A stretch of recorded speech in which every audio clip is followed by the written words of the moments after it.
Hello மக்களே, வணக்கம். கந்த சஷ்டி விரதம் ஸ்டார்ட் ஆகிடுச்சுங்க. இன்றைக்கி டே 1. நான் எங்கள் வீட்டில் எப்படி சிம்பிளாக பூஜை பண்ணேன் அப்படின்ட்டு பார்த்துடலாமா? நான் இன்றைக்கி பிரசாதமாக முருகருக்கு ரவா கேசரி தாங்க பண்ணேன். அப்புறம் வழக்கம் போல் நம்ம சரவண பவா அப்படின்ட்டு கோலம் போட்டு நான் ஒவ்வொரு நாள் ஒரு தீபமாக அப்படியே அதிகரிச்சுட்டே வருவேன். இன்றைக்கி சா அப்படின்ற இடத்துல விளக்கேற்றி வச்சேங்க. இந்த கந்தசஷ்டி விரதம் அப்படின்னு பார்த்தீங்கன்னா இப்போ நிறைய பேர் செய்கிறாங்க. பட் நான் திருத்தணியில் பிறந்து வளர்ந்த பொண்ணுங்க.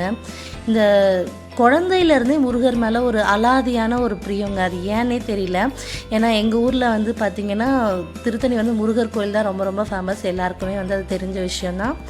நான் எங்கள் ஊரில் அடிப்பட்டால் கூட முருகா அப்படின்னு தாங்க கத்துவாங்க. அந்த மாதிரி ஒரு இடத்துலேருந்து வந்த பொண்ணு. அதனால் சின்ன வயசுலேருந்தே முருகரை பற்றி கேட்டு முருகரை பற்றின விஷயங்கள் பார்த்து முருகர் கோயிலுக்கு போயிட்டு இந்த மாதிரியாக வளர்ந்ததுனால எனக்கு முருகர் மேலே அவ்வளோ ஒரு அலாதியான பிரியம்.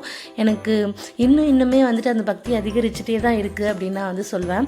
இந்த கந்தசஷ்டி விரதம் கூட நாங்கள் இப்போ புதுசாக எடுக்கிறது இல்லைங்க. எங்களோட வீட்டில் எங்கள் அம்மாலேருந்து எல்லாருமே பண்ண ஒரு விரதம் தான். ஸோ நமக்கு மனசு ஏதாவது கஷ்டமாக இருக்குது அப்படின்னா நான் யார்கிட்டையும் பெருசாக ஷேர் பண்ணிக்க மாட்டேன். கடவுள் முன்னாடி நின்று கண்ணை மூடி எனக்கு அழுன்னு தோணுச்சுன்னா அழுதுருவேன். இல்லை எனக்கு சந்தோஷமாக எனக்கு ஏதாவது நடத்தி கொடுத்தாருன்னா தேங்க்யூவும் அவர்கிட்ட தான் போயிட்டு சொல்வேன். ஏன்னா நம்ம யார்கிட்ட மனுஷங்கக்கிட்ட சொன்னாலும் நம்மளோட ஃபீலிங்ஸ் அடுத்தவங்களுக்கு பாஸ் ஆகுங்க. கடவுள்கிட்ட சொல்லி பாருங்கள். அவர் யார்கிட்டையுமே சொல்ல மாட்டார். அதே மாதிரி நமக்கான விஷயத்தை கரெக்டாக பண்ணி கொடுப்பாரு அப்படின்னு நான் ரொம்பவே நம்புவேன்.